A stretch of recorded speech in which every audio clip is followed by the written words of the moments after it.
यहाँ पे लिखा हुआ है, उसी दिन जब शाम हुई तो यीशु मसीह ने अपने चेलों से कहा, आओ हम पार चले। तो जब भी आप बाइबल पढ़ते हैं तो इसमें ये लिखा होगा कि यीशु मसीह चेलों से कह रहा है। किससे कह रहा है? चेलों से। तो अब बात ये है कि क्या वो चेलों से कह रहा है कि आज हमसे भी कह रहा है ना?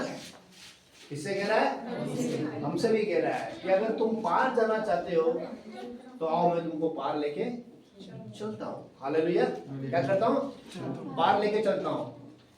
आओ हम उस पार चले। उस पार क्या है? क्या है उस पार? यीशु मसीह कौन से पार की बात कर रहा है? उस पार। हालेलुया। आओ हम उस पार चले। हालेलुया। कहाँ चले?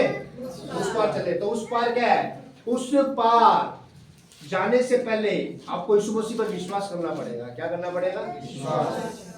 जब तक आप यीशु मसीह पर विश्वास नहीं करते हैं, जब तक आपके लिए यीशु मसीह के नाम से प्रार्थनाएं नहीं होती है, तब तक आप उस पार नहीं जा सकते। हालेलुया। उस पार आपकी जिंदगी की कुछ भी समस्या हो सकती है, विश्वास करने से, प्रार्थना करने से आपकी वो समस्या, यीशु मसीह एक समय आएगा, हालेलुया, वो कुछ भी समय हो सकता है, वो आपकी जिंदगी से यीशु मसीह हटाएंगे। क्या करेंगे? हटाएंगे। और आपको क्या करेंगे? उस पार लेके जाएंगे। किस पार लेके जाएंगे? हालेलुया। जिस समस्या में आप आते हैं, जिस परेशानी में आप आते हैं, किसी की बीमारी की हो सकती है, किसी की झगड़े खत्म ना होने की हो सकती है, किसी की फाइनेंस की हो सकती है, किसी की कैसी भी हो सकती है। बाइबल में लिखा है जितने लोग यीशु मसीह के पास आए थे वो विश्वास करके आए थे। हालेलुया। क्या करके आए थे यीशु मसीह के पास? विश्वास करके आए थे। आमीन। हालेलुया। आपके लिए आपने जब विश्वास किया तो पहला कदम आपको उस पार जाना है। आपको ये समझ में आ गया कि यीशु मसीह मेरी प्रार्थना को सुनेगा, मुझे यीशु मसीह पर विश्वास करना है। जैसे ही आप विश्वास करते हैं तो विश्वास के साथ साथ आप क्या करते हैं? बोलो कर्म। हालेलुया। क्या करते हैं? बगैर कर्म के विश्वास क्या है? बाइबल बोलती है मरा हुआ है। क्या है? उसको क्या हो रहा है? इसको संभालो। उसका अगर उसको गर्मी हो रही है, उसको बैठा उधर बाहर हवा में बैठा दो, ले जाओ बाहर उसको, ये सबको डिस्टर्ब करता है। ले जाओ बाहर, ले जाओ हवा में बैठो आराम से,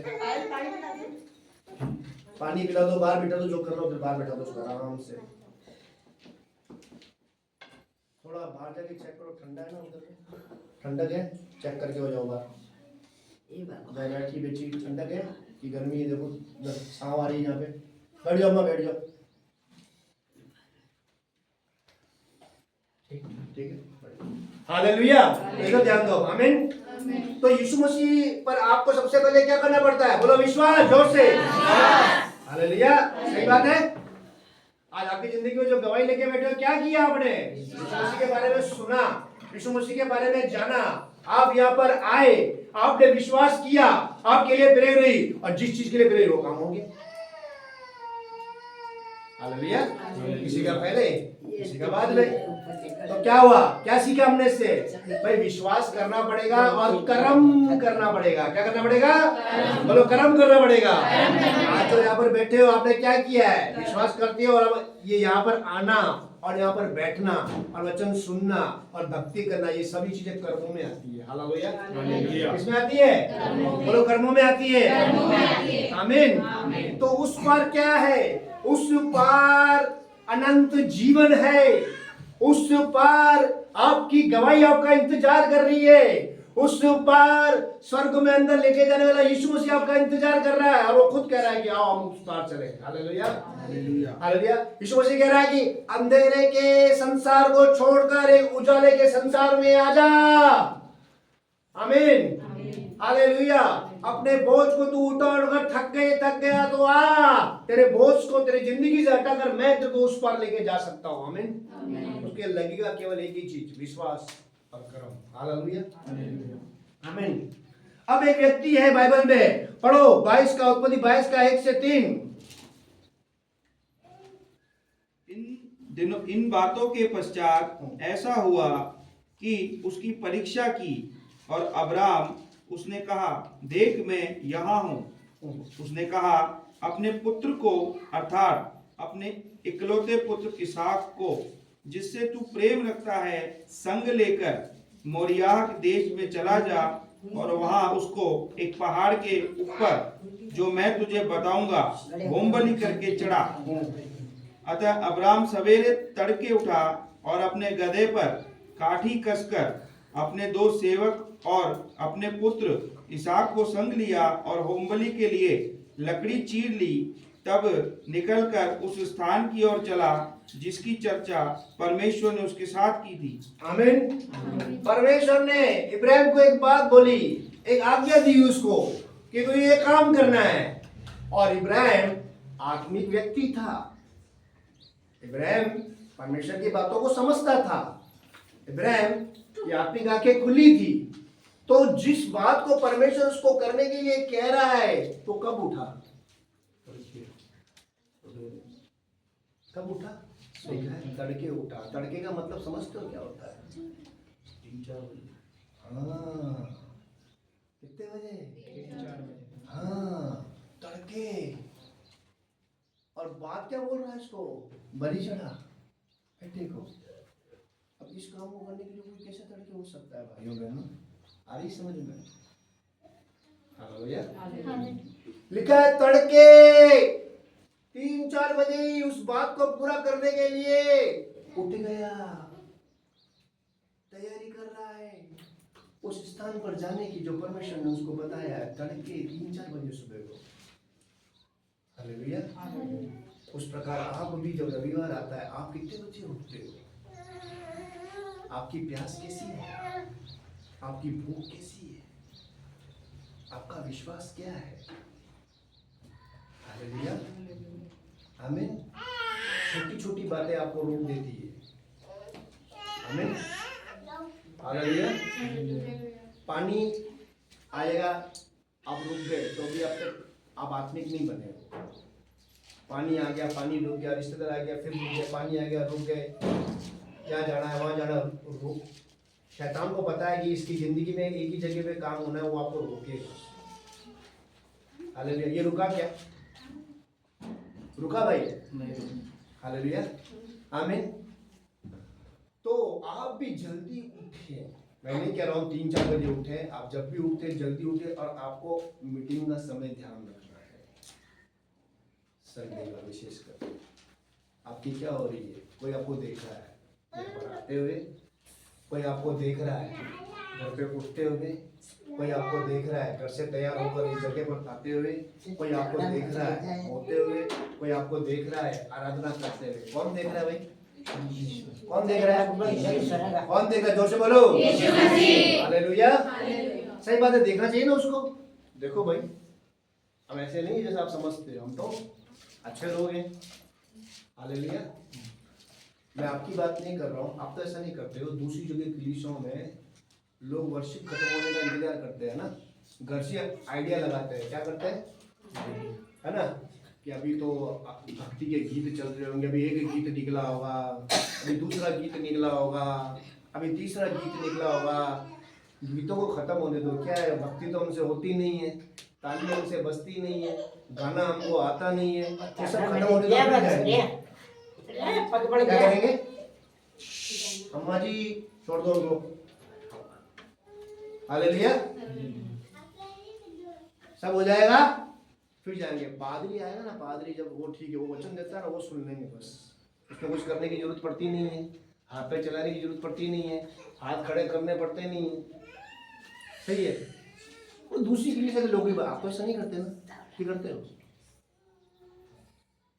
तो ऐसा नहीं करते है ना? हाँ, मैं दूसरी कलीसिया के लोगों की बात कर रहा हूँ। उधर ऐसा करते हैं, सोचते हैं सब। हालेलुया। आमीन। तो जो ऐसा करते हैं, उन्होंने आधा काम किया, आधा काम नहीं किया, तो बरकत भी क्या पाएगी? आधी आएगी, आधी परमेश्वर रोक के रखेगा, क्योंकि अपने तो समझे ही नहीं। ये समझदार था। देखो कितने बजे उठ रहा है आदित्य भाई? 3-4 बजे तड़के उठ रहा है भाई। परमेश्वर ने कुछ बोला है, जुनून है इसके अंदर काम करने का। आमीन। हालेलुया। एक जगह से और ये तो चलो जेंट्स हो गया, चलो लेडीज घर का काम करती है, थक जाती है, कभी सर कभी पैर कभी कमर, क्या क्या जाता रहता है। ये तो भाई हो गया, ये तो शुरू घर का काम थोड़ी ना करता है, इब्राहिम जेंट्स हो गया। लेडीज बहनों की बात कर रहा हूँ। पढ़ो लूका 12 पढ़ो। परंतु सप्ताह के हाँ। पहले दिन यानी रविवार का दिन, समझ में आया? पहले दिन बड़े भोर को, बड़े भोर को, कौन से भोर को? बड़े भोर को। अभी इससे क्या समझ में आ रहा है? बड़ा भोर क्या होता है? क्या होता है बड़ा भोर? बड़ा भोर क्या होता है इसका मतलब? बोलो बहनों, बड़ा भोर क्या होता है? बड़ी भोर को क्या हुआ इसका मतलब? हाँ, 5-6 बजे का समय, जल्दी। हालेलुया। इधर तो ब्याह में जाना और ट्रेन की टिकट बुक हो तो ही पहुंचता स्टेशन पे आवे हमें तो कि ट्रेन कैसे पकड़नी है, प्रभु यीशु मसीह को कैसे पकड़ना है ये नहीं आता है। जो सब कुछ करने वाला है। हालेलुया। इब्राहिम को पकड़ना आता था प्रभु को, इनको पकड़ना आता है बहनों को। अभी घर का काम भी होगा, पानी के ठंडे में टंटा भी होगा, इनका रोका भी होगा। कहीं क्या जाके करोगी? कब्रिस्तान में सुबह सुबह जाके कहाँ जा रही है? तुम तो जिंदे लोगों के बीच में मुर्दे को ढूंढने जा रही है। इनको मुर्दा यीशु मसीह चाहिए, तुमको तो जिंदा मिला हुआ है। कि मुर्दे की इतनी बॉडी की इतनी परवाह कर रहा है, तुमको जिंदे की परवाह है क्या? तुमको जिंदा मिल गया है, मुझे मसीह मिल गया है। हालेलुया। इनको बॉडी की परवाह है। अब बॉडी को देखने के लिए तुमको जिंदे यीशु मसीह को देखने के लिए कैसे आना चाहिए? सोचो आप कि बॉडी वाले यीशु मसीह को देखने जा रहे हैं, मरे हुए यीशु मसीह। हालेलुया। कितने बजे जा रहे हैं भाई? पढ़ो। परंतु सप्ताह के पहले दिन बड़े भोर को वे उन सुगंधित वस्तुओं को जो उन्होंने तैयार की थी लेकर कब्र पर आई। हाँ, बड़े भोर को वो लड़ा सुबह तड़के उठ के लकड़ियां चीर रहा भाई। हालेलुया। जब जब आप परमेश्वर के भवन में अपनी सुविधा के हिसाब से आओगे, आपकी बरकत को लेट करेगा। जब जब आप उसके हिसाब से आओगे, तब तब आप जिंदगी में मिरेकल देखोगे, काम देखोगे। आमीन। आया यहाँ तक समझ में? क्योंकि ये कर्म कर रहे हैं दोनों जन। ये लेडीज क्या कर रही है? बोलो कर्म। बोलो जोर से कर्म। देखो इनका कर्म, बड़े भोर को उठ के जा रही है। देखो इब्राहिम का कर्म, तड़के उठ के काम कर रहा है सारा। हालेलुया। मैं फिर से कह रहा हूं, मैं आपकी बात नहीं कर रहा हूं। आप तो ऐसे नहीं हो ना कि हो, आप तो ऐसे नहीं हो ना। दूसरी कलीसिया के लोगों की बात करो, अपने पर मत लेना कि मैं ऐसी हूं, मैं ऐसा हूं। मैं दूसरी कलीसिया के लोगों की बात करूं, उधर ऐसा करते हैं, आप तो नहीं करते ना, है ना? आप तो अच्छे लोग हो ना, आया ना? हालेलुया। आमीन। अब आगे बढ़ेंगे। देखो पता है जिंदगी पता है कैसी है? हम स्टेशन पे जाते हैं, टिकट लेते हैं रेलवे स्टेशन पे ना, और प्लेटफॉर्म पे खड़े हो जाते हैं। भैया कोई बगैर टिकट लिए ट्रेन में चढ़ जाए, उसका क्या हाल होगा? सोचो क्या होगा? फाइन देना पड़ेगा। वो जब तक सफर करेगा ना, डर रहेगा, टीटी का डर आएगा उसके अंदर। भाई कहीं आ गया तो चालान पूरा काटेगा वो तगड़ा वाला, है ना? टिकट नहीं लेने से सबसे पहला डर यही आता है मन में। हालेलुया। आमीन। मैं फंसा हुआ हूँ एक मसीह भाई के चक्कर में। एक मसीह भाई था जोधपुर में, हमको कहीं जाना था, पास्टर जी ने बोला कहीं जाना है अगर, तो हम गए तो ट्रेन वो लेट हो गया। मैं तो टाइम पे पहुंच गया, वो लेट हो। उसके चक्कर में ट्रेन की टिकट में लंबी लाइन थी और ट्रेन जाने के समय हो गया था, 5 दिन बचे थे। तो बोलता है भाई बगैर ट्रेन के टिकट में चढ़ जाते। मैंने बोला अरे मनवाएगा क्या बगैर ट्रेन के टिकट में? टिकट लेके जाएगा, टीटी पकड़ लेगा, चालान निकाल लेगा। बोलता कुछ नहीं होता, कुछ नहीं होता, कुछ नहीं होता, परमेश्वर साथ देना। मैंने बोला परमेश्वर से कहा साथ कहाँ देगा रे तेरा, तुम गलत कर रहा है, टिकट लेके चढ़। और हम चढ़ गए। क्या हो गए? हम चढ़ गए। चढ़ते ही अभी दूसरा स्टेशन टीटी आ गया ले, और बोला बाथरूम में छुप जाओ, बाथरूम में। मैंने बोला अरे भाई, मैंने टीटी से जाके बात करी, भाई साहब ऐसी ऐसी बात है, दोस्तों का फतूरा तो काट दिया पूरा, जितने पैसे थे निकाल दिए सारे जेब में से, उसके भी मेरे भी। बोले आ जाओ, बना दिया, लंबा रिमांड ले लिया उसने। हालेलुया। तो बगैर टिकट के ट्रेन में चढ़ना एक डर पैदा करता है। हालेलुया। और टिकट दे के पढ़ते तो राजा की तरह चढ़ते हैं, हाथ में है टिकट है, सीट मिलेगी, जाके बैठेंगे आराम से। हालेलुया। लोकल डब्बे में थोड़ी मशक्कत होती है क्योंकि पैसा कम लगता है, रिजर्वेशन थोड़ी सुविधा मिल जाती है आपको, टिकट बुकिंग होती है, और एसी में तो और अच्छी सुविधा मिलती है, जैसा पैसा वैसी सुविधा। आमीन। तो जब हम ट्रेन में जाते हैं, स्टेशन पे जाते हैं, प्लेटफॉर्म पे जाते हैं, वहां पर एक ट्रेन की पटरी हुआ करती है। क्या कभी ऐसा देखा है क्या कि पटरी है नहीं और ट्रेन आ रही है? नहीं देखा। ट्रेन की पटरी हुआ करती है और हम पटरी की तरफ नजर लगा के बैठे हैं, अब आएगी ट्रेन, अब आएगी ट्रेन, और ट्रेन आती है धक धक धक धक धक करते हुए। तो जब ट्रेन प्लेटफॉर्म पे आती है तो आवाज करता हुआ कौन आता है ना? डब्बे कैसे आते हैं पीछे? साइलेंट मोड में आते हैं। हालेलुया। ये इंजन क्या है भाई? ये इंजन आपके घर के जेंट्स है। इंजन कौन है? घर के मर्द। ये आवाज करते हुए आते हैं बाहर से, आदत नहीं। तो थोड़ा सही है, तुम घर को चला रहे हैं, घर को संभाल रहे हैं, 50 उनको लोग मिलते हैं, 50 लोग खोपड़ी खराब करते हैं उनकी, आपको थोड़ी पता है, आप तो घर पे क्या पका रहे हो, उनके साथ क्या हो रहा है थोड़ी पता है। तो जैन जब घर पे आते हैं तो हो सकता है गुस्सा करता हुआ है, हो सकता है चिल्ला ले, हो सकता है पंखा चलाने में आपने लेट कर दिया, आपको डांट देवे, हो सकता है पानी लाने में लेट कर दी डांट देवे। हालेलुया। क्योंकि इधर से डब्बों को लेके चल रहा है ना, थोड़ा गर्म होता है। हालेलुया। लेकिन बाकी के डब्बे कैसे चलते हैं? आराम से। हालेलुया, है ना? आगे इंजन क्या होता है, सारा लोड लेके चलता है ना, ट्रेन का इंजन क्या लगे लोड लेके, पीछे डब्बे क्या करते हैं, हम कैसे बोले, पंखों में बैठते हैं आराम से, सीटों पे बैठते हैं आराम से, मर्जी बढ़िया पकोड़े खा लिए, मर्जी बढ़ी चाय पी ली, मर्जी बढ़ ले है ये कर लिया, आराम से एक आरामदायक सफर। तो आपकी जिंदगी का इंजन है यीशु मसीह। हालेलुया। और आप उसके डब्बे, उसके पीछे चलो। हालेलुया। आरामदायक जीवन जीने के लिए, बोझों से हटा हुआ जीवन जीने के लिए, स्वर्ग जाने वाला जीवन जीने के लिए, अपनी प्यास को बुझाने के अनंत जीवन पाने के लिए यीशु मसीह की आपको जरूरत है। हालेलुया। आमीन, आमीन। आता है समझ में? अब जिस ट्रेन के अंदर मान लो हम किसी को छोड़ के आए हैं प्लेटफॉर्म पे, है ना, एक एक्सप्रेस का नाम ले लो, अवध एक्सप्रेस नाम ले लो। हमारे घर पे कोई आया, हम 10 लोगों को ट्रेन में चढ़ा के आए हैं, अवध एक्सप्रेस नाम की ट्रेन में चढ़ा के आए, स्टेशन जाती है, अवध एक्सप्रेस आई किशनगढ़ के लिए स्टेशन पे, हम 10 लोगों को ट्रेन में चढ़ा के आए हैं, चलो भाई जय मसीह हो गया, अब वो अपने सफर अपने घर की तरफ जा रहे हैं। हालेलुया। फिर हम जब घर पे पहुंचते हैं, अवध एक्सप्रेस में जिसको हम बैठा के आए हैं, पता पड़ता है कि अवध एक्सप्रेस किशनगढ़ के प्लेटफॉर्म से निकली और चली, और जयपुर के रास्ते से पहुंचने से पहले पहले वो ट्रेन पटरी से नीचे उतर गई, और एक खबर सारी ब्रेकिंग न्यूज बन गई, टीवी पे आ गई, यूट्यूब पे आ गई, ब्रेकिंग न्यूज। अवध एक्सप्रेस जो किशनगढ़ ट्रेन से चली थी, किशनगढ़ के चलते जयपुर पहुंची नहीं, नीचे गिर गई पटरी से।